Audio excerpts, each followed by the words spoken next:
प्रिय दर्शकों नमस्कार। एक बार फिर से उपस्थित हूं आप सबके सामने विश्लेषण जन्म कुंडली का इस कार्यक्रम के अंतर्गत रविवार के कार्यक्रम में। जैसे कि आप लोग जानते हैं, मैं आप लोगों की प्रतिक्रिया स्वरूप आप लोग मुझे जितने भी कमेंट में लिखते हैं उसमें से मैं 5 कुंडलियों का चयन करता हूं अपनी सामर्थ्य के हिसाब से, क्योंकि कार्यक्रम फिर बहुत बड़ा बन जाता है। शुरू करते हैं आज का कार्यक्रम बिना समय का नुकसान किए। पितृपक्ष पे मैंने अभी थोड़े दिन पहले कार्यक्रम बनाया था। अगर ये कार्यक्रम आपने नहीं देखा है तो 2 से 3 दिन पीछे जाइएगा, आपको पितृपक्ष पे एक कार्यक्रम बड़ा विस्तार से मिल जाएगा। 19-20 मिनट का कार्यक्रम है और जरूर जाकर के उसे कार्यक्रम को देखना चाहिए, आवश्यक रूप से वो देखना चाहिए। आइए विषय पे लेके आता हूं। सबसे पहले बात करेंगे, इस सप्ताह मैंने जो 5 कुंडलियां चुनी हैं उसमें सबसे पहला नाम है, ऐसे हैं बहुत सारे पर इसमें पहला नाम है संग्राम केसरी अभिमन्यु। नाम है इनका, नाम संग्राम केसरी आईडी है।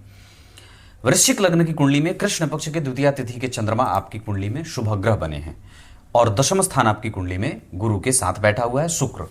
यहां लग्न कुंडली में वृश्चिक लग्न की कुंडली बनती है। धन भाव के स्वामी दशम स्थान में बैठे हैं, द्वितीय स्थान में राहु और लग्न का मान 28 अंश का है। लग्न का मान 28 है, इस वजह से ही आप कई बार भ्रम में जा रहे हैं। लग्नेश 12 में बैठे हैं। अब जरा सोचिएगा तो इस कुंडली में जो स्थिति सूर्य मंगल और बुध की बनी है उसके आधार पर ये तीनों ग्रह जन्म कुंडली में 12 में चले गए हैं और कई बार इनका लगभग परिणाम 12वें भाव से आने के कारण साहस बल पराक्रम की कमजोरी होती है, धन कमाने में दिक्कत होती है, क्योंकि केतु भी सूर्य मंगल और बुध पे दृष्टि डाल के बैठे हैं। दशा ऊपर से राहु की चल रही है, मतलब अभी समय हमारे पक्ष में है नहीं। हमारा समय 2027 के बाद शुरू होगा जब हमारी कुंडली में राहु में सूर्य आएंगे। हालांकि मैं एक पक्ष और भी बात बता दूं, आपकी कुंडली में जो स्थिति बनी है उसके आधार पर आपकी कुंडली एनर्जी से भरी है। इसके साथ साथ आपकी कुंडली में भाग्य का बल अच्छा है, आप भाग्यशाली भी हैं, पिता का सुख आपको मिल सकता है और मिल रहा होगा। आपको अपनी कुंडली में धन भाव पे दिक्कत मैं देख रहा हूं, क्योंकि कहीं ना कहीं शनि और राहु दोनों का प्रभाव द्वितीय भाव पे आ रहा है। दशम स्थान में चलित चक्र में शुक्र अकेले हो जा रहे हैं, इस वजह से कई बार आपको करियर में कंफ्यूजन बना हुआ है। खाने पीने का काम करिए, फलों का काम करिए। व्यापार आपकी कुंडली में आप 1991 के हैं, व्यापार में अगर करना होगा तो इन 2 चीज़ों का काम कर सकते हैं। इसके साथ साथ आप दूध का काम कारोबार कर सकते हैं, डेयरी प्रोडक्ट का काम कर सकते हैं, ड्राई फ्रूट का कर सकते हैं, होटल का काम कर सकते हैं, रेंटल प्रॉपर्टी, रेंट से धन कमाना, पर किसी को भी रेंट में नहीं देना चाहिए, है ना। ये बात आवश्यक रहे कि आपके घर में कौन रह रहा है, ये बहुत आवश्यक होगा। तो रेंटल प्रॉपर्टी में ये बात हो गई। उसके बाद आप फलों का काम कर सकते हैं, ये व्यापार में जा सकते हैं और शुरू करिए। बहुत ज़्यादा इंतजार करने का कोई मौका नहीं है। अगर नौकरी की तैयारी करना चाहते हैं, परिस्थिति ऐसी बन रही है तो आपकी कुंडली में नौकरी के भी योग लगे हैं। और नहीं तो अगर पढ़ना चाहते हैं, उच्च शिक्षा में जाना चाहते हैं तो आप उच्च शिक्षा के क्षेत्र में भी जा सकते हैं। आपकी कुंडली में गुरु का प्रभाव बढ़िया बन रहा है। ये इतनी सारी चीज़ें हैं। आपकी कुंडली में नौकरी है, साहस है, चंद्रमा बहुत अच्छे बैठ रहे हैं, बुध 12 में है आपकी कुंडली में, और इस कारण से कई बार आपकी कुंडली में जो कंसंट्रेशन है वो लूज हो रहा है और विपरीत परिस्थितियों के कारण जीवन में संघर्ष देखने को मिल रहा है। क्लियर है। चंद्रमा ठीक है, बल लगाइए।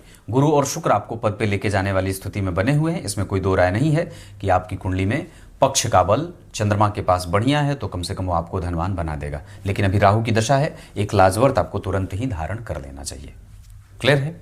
उपाय के तौर पे अगर बात बता दूं, एक लाजवर्त धारण करिए, किसी मंदिर का दर्शन नियमित रूप से करिए, मंदिर प्रत्येक दिन जा करके उस मंदिर को धोने का काम करिए। सामर्थ्यवान अगर हैं तो उस मंदिर में धूप आपके पैसे से जले या पिता से मांग करके उस मंदिर में धूप का खर्चा आप पूरा महीने भर का उठाइए। इसके साथ साथ ये 4 चीज़ों के बाद गीता जी के 11वें अध्याय का पाठ प्रत्येक दिन करिए, इससे आपको आपके काम में सहायता मिलेगी। मुझे पूरा विश्वास है आप ये कार्यक्रम देख रहे हैं और बने रहेंगे। आइए अब अगले विषय पे लेके आता हूं। अगली कुंडली जो मैंने चुनी है ये है प्रकाश खरे। इनकी कुंडली है। प्रकाश खरे जी ने प्रश्न पूछा है,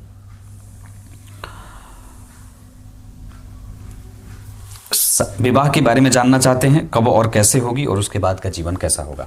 बहुत बढ़िया। आपकी कुंडली कर्क लग्न की बनती है, नमांसा मकर का बनता है और दशमांसा कुंडली तुला की बनती है। अब जब ध्यान से देखेंगे तो आपकी कुंडली के लग्न चार्ट में और नमांसा वर्ग चार्ट में और दशमांसा वर्ग चार्ट में केंद्र में तीनों ही जगह चर प्रकृति की राशियां बनी हैं।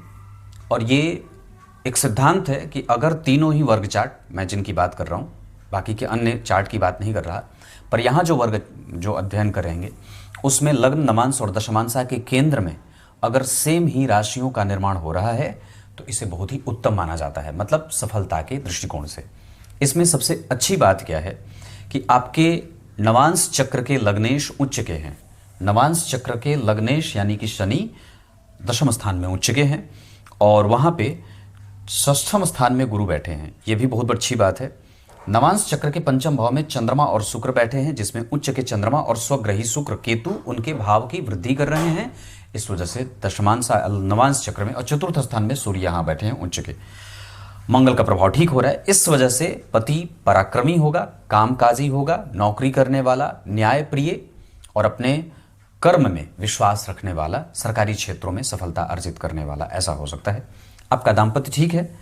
विवाह आपकी कुंडली में बिल्कुल भी कमजोर नहीं है। प्रेम विवाह के योग आपकी कुंडली में बने हुए हैं, आप चाहें तो बिल्कुल कर सकते हैं, पर वर्ण व्यवस्था का बिल्कुल ध्यान रखना चाहिए। ब्राह्मण ब्राह्मण से करे, क्षत्रिय क्षत्रिय से करे, वैश्य वैश्य से करे और शूद्र शूद्र से करे। इसमें किसी भी प्रकार का अतिक्रमण नहीं होना चाहिए, जैसे कि हमारे शास्त्र कहते आए हैं। संविधान कुछ और कहेगा, पर हम सबसे पहले संविधान के पहले हमारे धर्म के संविधान, धर्म रूपी जो हमारा संविधान है, शास्त्र जिसमें हमारी संविधान की बातें कही गई है, उसका ध्यान रखना चाहिए। तो कहने का अर्थ है, मैंने ये बात आपको यूं ही बता दी है, बाकी आपकी इच्छा है, पर कहने का अर्थ है कि यहाँ पे बहुत अच्छी बात है, आपकी कुंडली का नवांश अच्छा बना है और बहुत बढ़िया कुंडली बनी है। इस कुंडली में बुध लग्न में बढ़िया बैठे हैं। गुरु और मंगल का प्रभाव, गुरु का शुभ ग्रह का तीसरे भाव में बैठना नवांश कुंडली में, यहाँ 6 नंबर की राशि में बैठे हैं। लग्नेश जन्म कुंडली में लग्न में तृतीयेश लग्न में बैठे हैं बुध। इस वजह से व्यक्ति को थोड़ी मेहनत करनी पड़ती है। वैसे आयु अच्छी है और जन्म कुंडली के पंचम स्थान पे मंगल की राशि बनी है, राहु बैठे हैं और शनि की दृष्टि है। इस वजह से आपकी कुंडली में पंचम भाव पे शनि मंगल राहु केतु का प्रभाव है और इस कुंडली के सप्तम भाव के कारक 12वें हैं।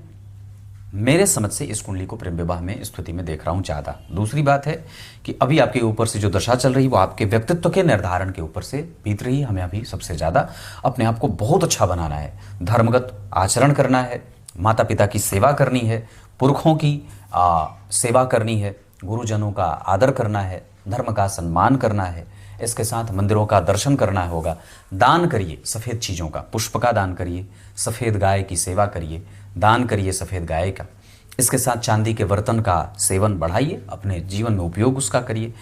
आपकी कुंडली के द्वितीय भाव में सूर्य और चंद्रमा बैठे हैं। अपनी वाणी से किसी को कष्ट मत दीजिएगा। पराक्रमी आप हैं, शिक्षक, ये योग बहुत अच्छा है। और साथ ही साथ जन्म कुंडली के पंचमेश जो मंगल हैं वो गुरु के साथ तृतीय भाव में बैठे हैं।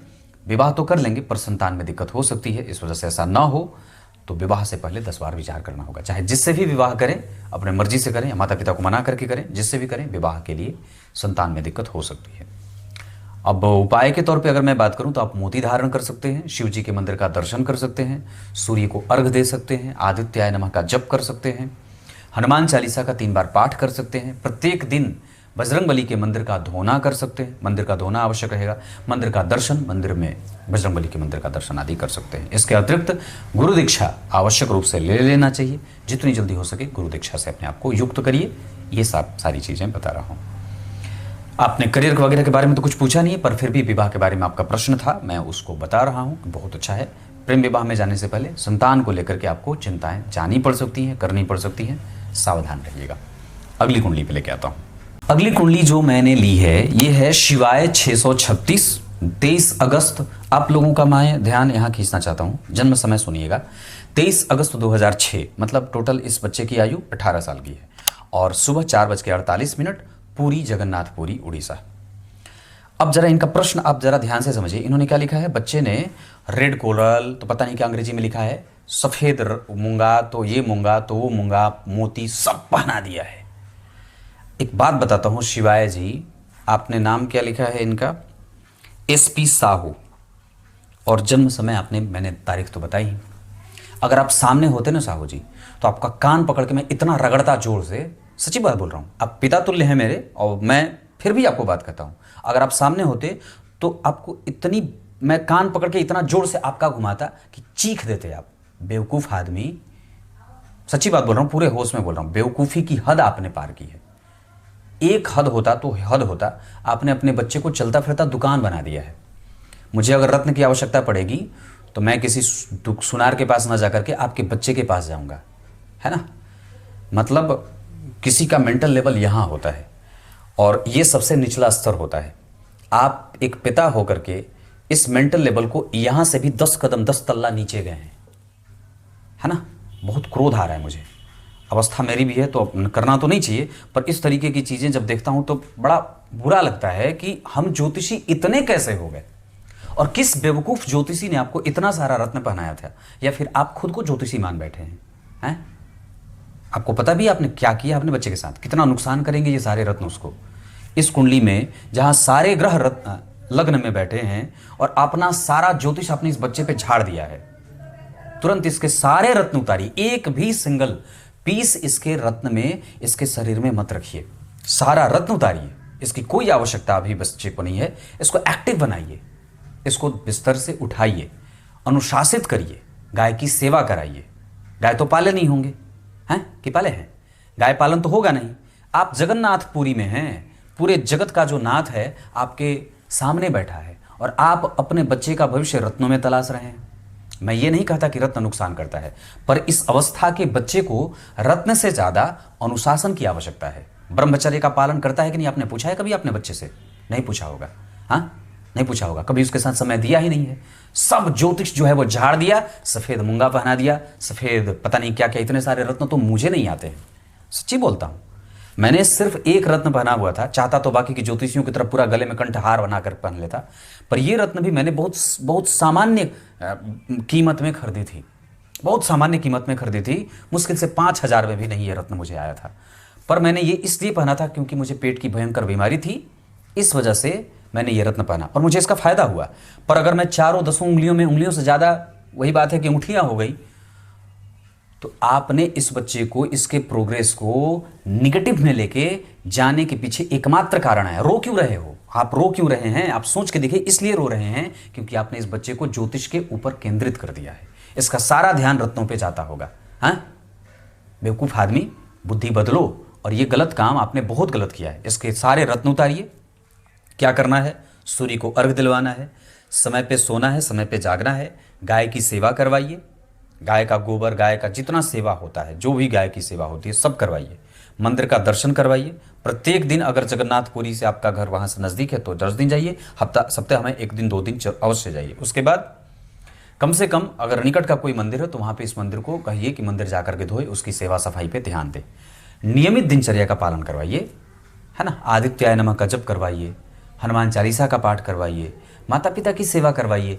जो सीमा पे हमारे सैनिक जिस अनुशासन में रहते हैं वो अनुशासन आप अपने बच्चे को घर में दीजिए, फिर आपको किसी रत्न की आवश्यकता नहीं पड़ेगी।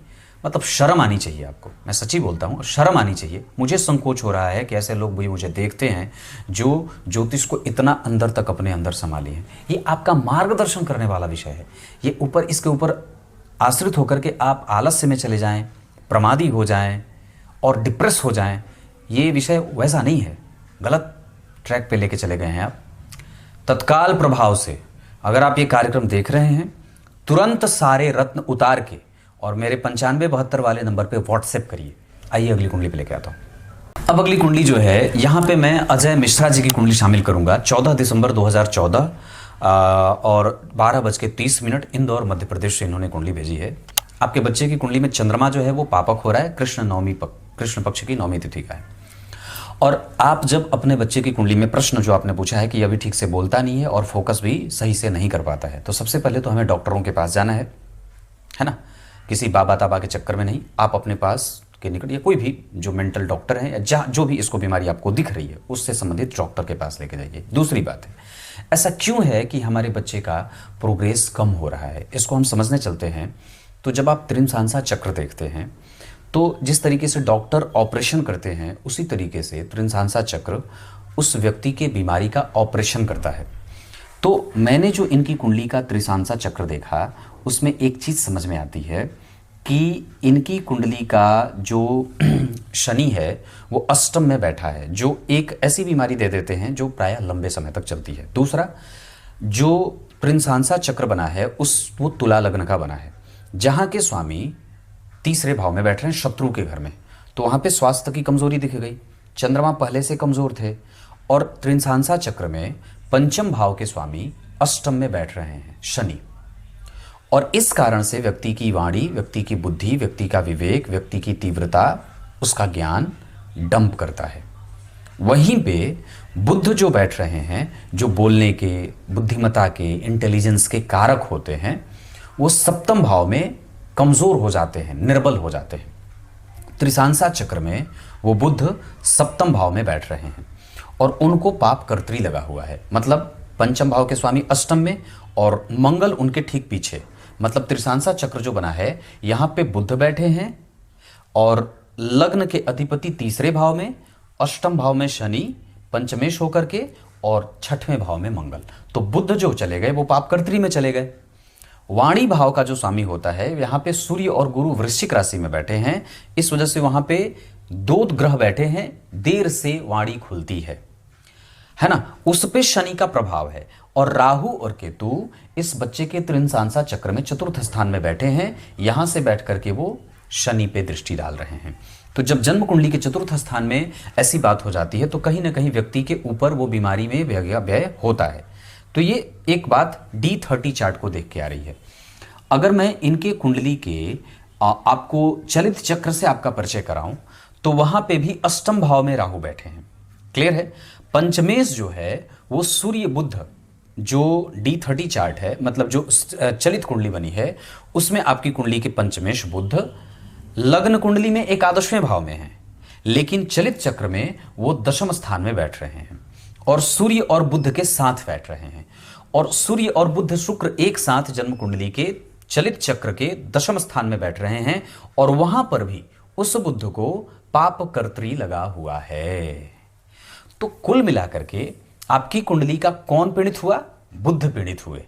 क्यों बुध पीड़ित हो रहे हैं? क्योंकि त्रिसांसा चक्र में वो पाप कर्त्री में है, लग्न चक्र में वो पंचमेश होकर के पाप कर्त्री में है, और साथ ही साथ चलित चक्र में भी वो ग्रह दशम स्थान में है, जहां शनि और मंगल के मध्य में वो ग्रह आ रहा है। चतुर्थी का व्रत करिए, इस बच्चे से गणेश संकट नाशक स्तोत्र का पाठ करवाइए, गणेश जी को 21 दुर्वा रोज दिन दान करवाइए, अर्पित करवाइए इस बच्चे से।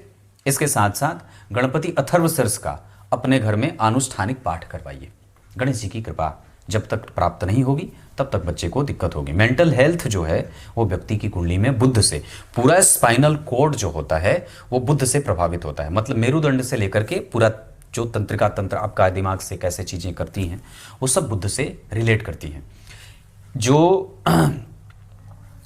इसको आप ऐसे कह सकते हैं कि हमारे शरीर के किस अंग को कौन सा काम करना है वो पूरा इसी बेस पे, ये हमारे कमर की हड्डी, रीढ़ की हड्डी जो है वो ऊपर तक जो जाती है वो पूरा इसी पे निर्भर करती है। अगर बुध कमजोर हो जाते हैं तो ये पूरे स्नायु मंडल का, जिसको कहते हैं स्नायु मंडल का कारक ग्रह जो है वो बुध हैं, और वही ग्रह आपकी कुंडली में कमजोर हो रहा है। तो चतुर्थी का व्रत आपको करना चाहिए, संकट नाशक गणेश स्तोत्र का पाठ प्रत्येक दिन करना चाहिए, डॉक्टर से दिखाइए, न्यूरोलॉजिस्ट से। इसके साथ साथ इसके नाम पे थोड़ा दान पुण्य पूजा पाठ वगैरह ज़्यादा करवाया जाए।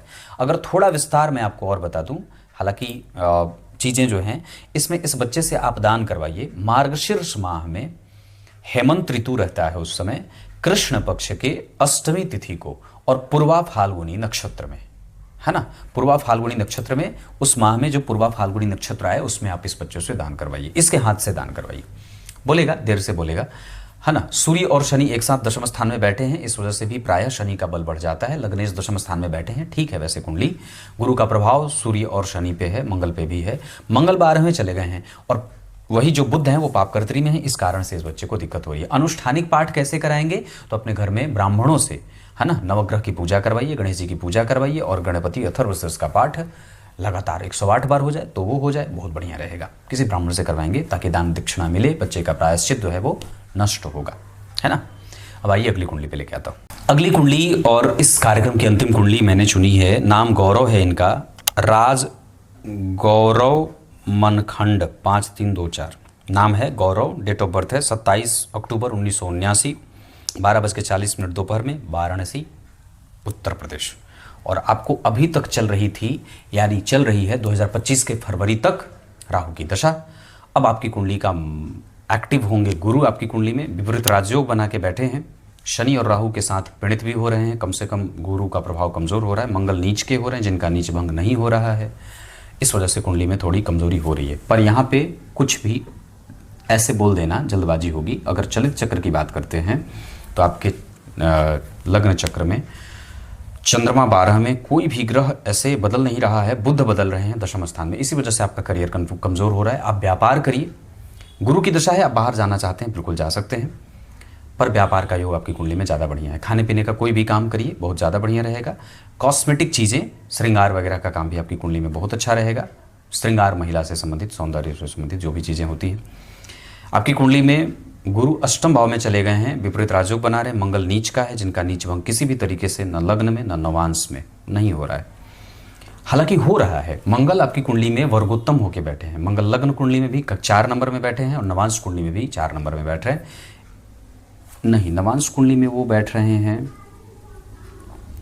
नवांश कुंडली में भी वो ग्रह कुंभ का बैठ रहा है, नहीं, मंगल का नीच भंग नहीं हो रहा है। नवांश कुंडली में गुरु केंद्र में हो रहा है, इस वजह से थोड़ा सा ठीक ठाक होगा। पर परिणाम, मैं आपको एक बात कहूँ, आप व्यापार करिए, व्यापार से आपको सफलता मिलेगी। फर्नीचर का काम भी आप कर सकते हैं, सजावटी सामान, सजावटी श्रृंगार से संबंधित जितना काम होता है।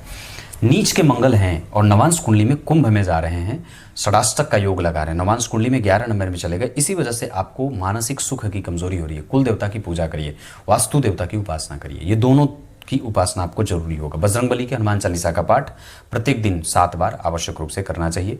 अब आपकी कुंडली में गुरु आ रहे हैं तो बाहर एक बार जाने के बारे में कोशिश कर सकते हैं, पर वैसे कोशिश करेंगे तो सफल हो जाएंगे, आप बाहर जा सकते हैं।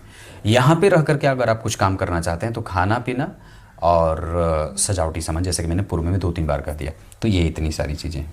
इसके बाद अगर मैं कह दूँ तो आपकी कुंडली का जो प्रभाव है और भी वर्ग चार्ट में, उसमें आप व्यापार ही करेंगे। आपकी कुंडली में नौकरी वगैरह का तो योग है नहीं, नौकरी भी अगर बाहर भी जाएंगे तो उसमें भी थोड़ा बहुत मन परेशान होगा। हालांकि आपकी कुंडली के सप्तमें जो चंद्रमा है वो 12 में है, गुरु भी 12 के अधिपति होकर के है ना, 12वें को देख रहे हैं राहु के साथ, तो आप बाहर जाने की कोशिश करिए। अगर नहीं होता है, काम नहीं चलता है, तो आप यहाँ पे रह करके ये काम कर सकते हैं। कुछ इसी तरीके से आज के इस कार्यक्रम का समापन करते हैं। तब तक के लिए इजाजत दीजिए, कल एक बार फिर से उपस्थित होंगे। तब तक के लिए बहुत बहुत नमस्कार।